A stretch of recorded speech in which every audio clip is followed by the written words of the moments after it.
Ladies and gentlemen, boys and girls, children of all ages, welcome to Robert Sports Show. I'm your host, Robert. Alright, NASCAR Cup Series YellaWood 500 preview. Hopefully this Sunday in Talladega. As we know, there's a hurricane hitting the Gulf area. I don't know if it's going to hit the Gulf Shore area, or if it's going to hit more over in Florida. Obviously, rain in the area, probably no lights at Talladega. So we have two races on Saturday, the Xfinity race and the truck race, and then the Cup race on Sunday. A triple header, as possible as it is, I don't know if it's likely before dark, because again, there's no lights at Talladega. But I know there's some news today that came down with Ty Gibbs, 25-point penalty, $75,000 fine, and then William Byron, 25-point penalty, $50,000 fine.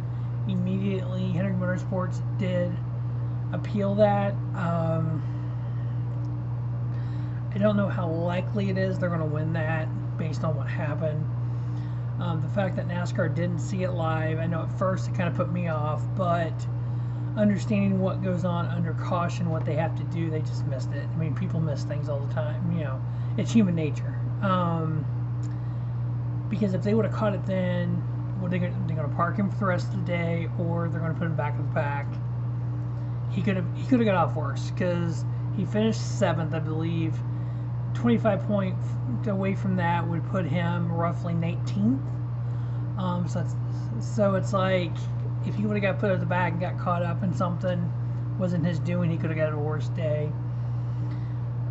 My opinion, and I said this on satellite radio today on Speedway, I was actually the last caller. Either got to park him when it happens, or you got to do this. There's no other option. Precedent has been set in the past what they've done under caution. When you wreck somebody, you get parked and sometimes suspended. Park him or to 25 points. That's fine. If it happens again, 50 points, and then suspend him from there. As for Ty Gibbs, this is the second time this year having an issue on pit road like that. He got a small fine the first time in the Xfinity Series. This time it's a little bigger fine. Kid, next time it's a suspension. See what happens. But I don't think William Byron I don't think they should win the appeal.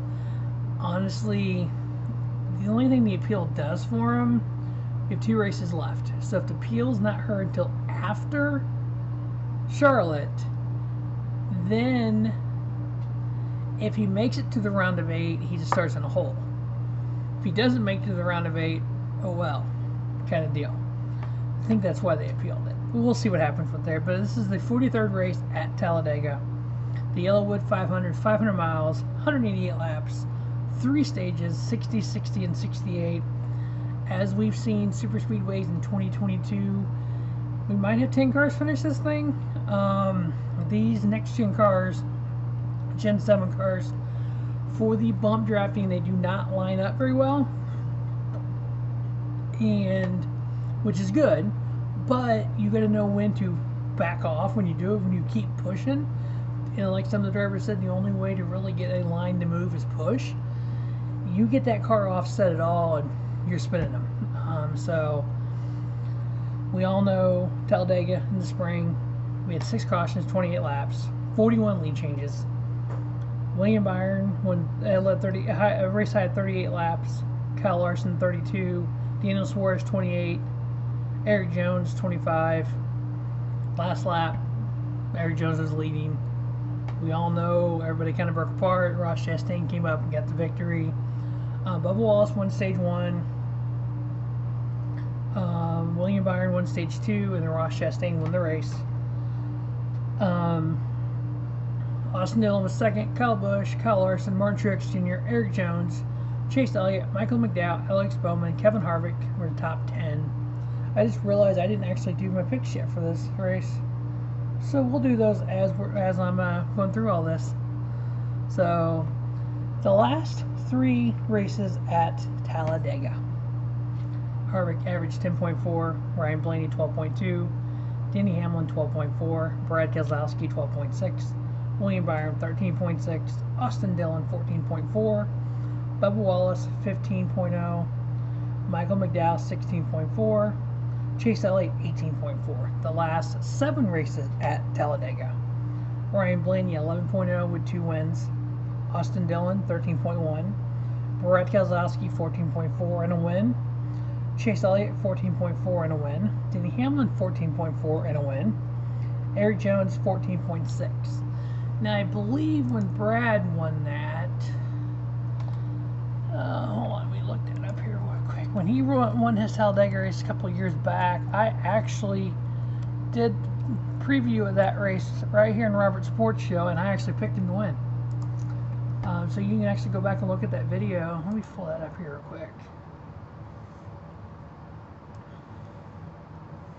So Brad, and if you remember correctly, he got his very, very first NASCAR Cup Series victory in 09 in the 09 Phoenix racing car at Talladega. So let's see here. 2021, so it was last year. I was thinking it was the year before that. Last year, Brad won at Talladega the spring race, and I did that here on Robert Sports Show, and I picked him. He's one of my 4 picks, so, or 3 picks then. So that was kind of cool that I was able to pick him. So he's won before at Talladega. He knows how to get around this track. Obviously, RFK is running better nowadays. But and so far this year in the 3 super speedway races, and I'm talking about Daytona 2 races and then the early Talladega races. I'm not adding Atlanta in there. To me, Atlanta is a kind of its own deal. It's more of a hybrid type deal. Daytona, Talladega. This year, Kyle Busch 6.3, Austin Cindric 8.3, and that Daytona 500 win. Martin Truex Sr. 8.6, Austin Dillon 9.3, Ryan Blaney and Bubba Wallace 10.0, Eric Almirola 13.0, Chase Elliott 15.3, and Michael McDowell 15.6. As we know, Michael McDowell did win the 2021 Daytona 500. The last 15 super speedway races, Daytona and Talladega. Austin Cindric 10.0 and 4 stars with a win. Ryan Blaney 13.5 with 3 wins. Denny Hamlin 14.1 with 3 wins. Chase Elliott 14.7 and a win. Austin Dillon 14.9 and a win. Ty Dillon in 11 starts 15.1. Now, as we are looking at the playoffs, with William Byron appealing the penalty, it's kind of put on hold for right now. So the playoffs, after first race of round of 12, Logano's plus 30, Chastain's plus 18, William Byron's plus 17, Kyle Larson plus 16, Ryan Blaney plus 15, Denny Hamlin plus 8, Chase Elliott plus 4, Daniel Suarez plus 4, Chase Briscoe minus 4, Austin Cindric minus 11, Christopher Bell minus 29, Alex Bowman minus 30. Now, if you include the William Byron penalty, Chase Briscoe moves into one of the 8 that's in. The first out is Austin Cindric minus 7. Then William Byron drops to 10th minus 8. Christopher Bell minus 25 and Alex Bowman minus 26. Now, there are people out there that don't like the playoffs. We've talked about this before here. So what I've started doing is I'll put the non-playoff standings. So if we didn't have a playoff, so after 30 of 36 races with 6 races left on the season, there are 360 points available total, the max points. Chase Elliott be leading. Joe Logano minus 94. Kyle Larson minus 99. Ryan Blaney minus 100. Ross Chastain minus 124.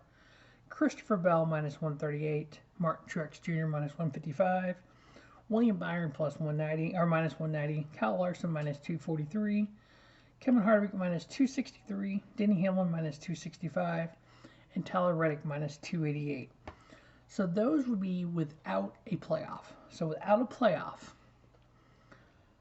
Chase Elliott would have a 94-point lead. So that's one race is 60 points plus 34 points. So he has a race and a half lead over Joey Logano without a playoff. With the playoff, he's plus 4 to the cut line.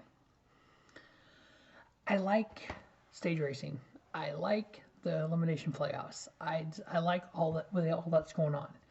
I'm an old school NASCAR fan. I was a Alan Quickie fan in 1992 with 5 races to go.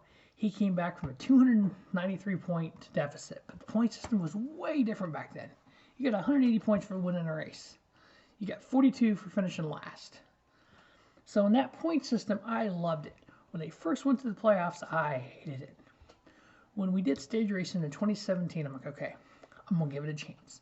I watched that first Daytona 500 with stage racing and went, this is great. I think with the playoff points and everything, it's a great system right now. And I understand the people that don't. They want to know who's fourth in points.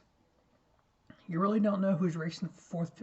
Basically, the top 16, you really don't know who's going to end up where until the season's over with. Or until going into the finale. Because once we go to the finale, those 4 drivers at Phoenix, they'll finish 1, 2, 3, 4 no matter what. So everybody else that made the playoffs is racing between 5th and 16th.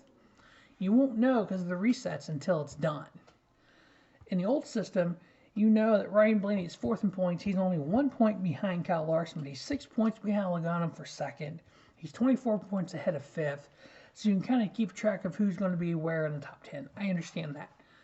I'd rather have the unknown for the champion versus who's in 5th place in points.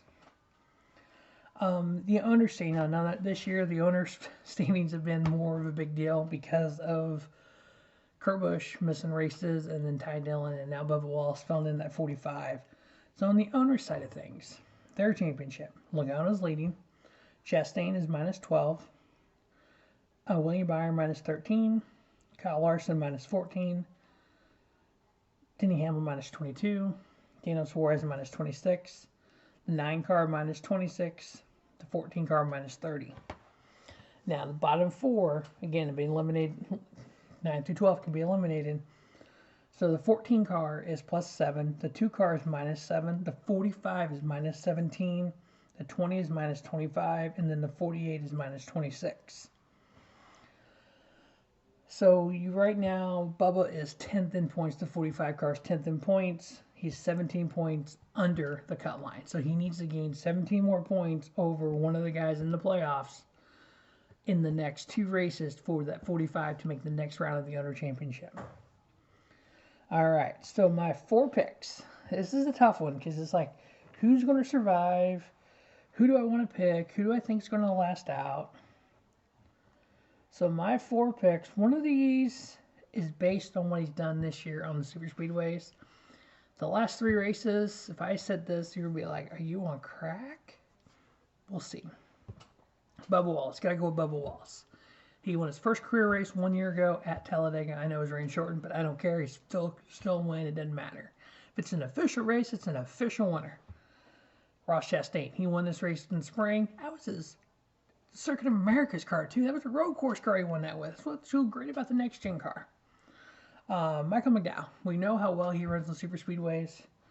So got to go with him. He's up there. He finished 8th last year. He's got an average finish of 15.6.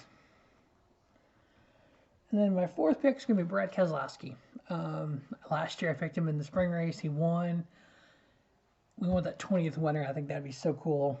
So Bubba Wallace, Ross Chastain, Michael McDowell, and Brad Keselowski. Again, 2 of these guys haven't won this year, so that would make, if one of them win, that would make 20 winners on the 2022 season. Can't wait. That is the YellaWood 500 preview, either Sunday, Monday, Tuesday, Wednesday, whenever it's going to be ran. We know it'll be ran. Bubba Wallace, Ross Chastain, Michael McDowell, and Brad Keselowski. As always, thanks for watching the Robert Sports Show. And don't just have a great day. Have a spiffy day. Robert Sports Show, your YouTube leader in sports channel content.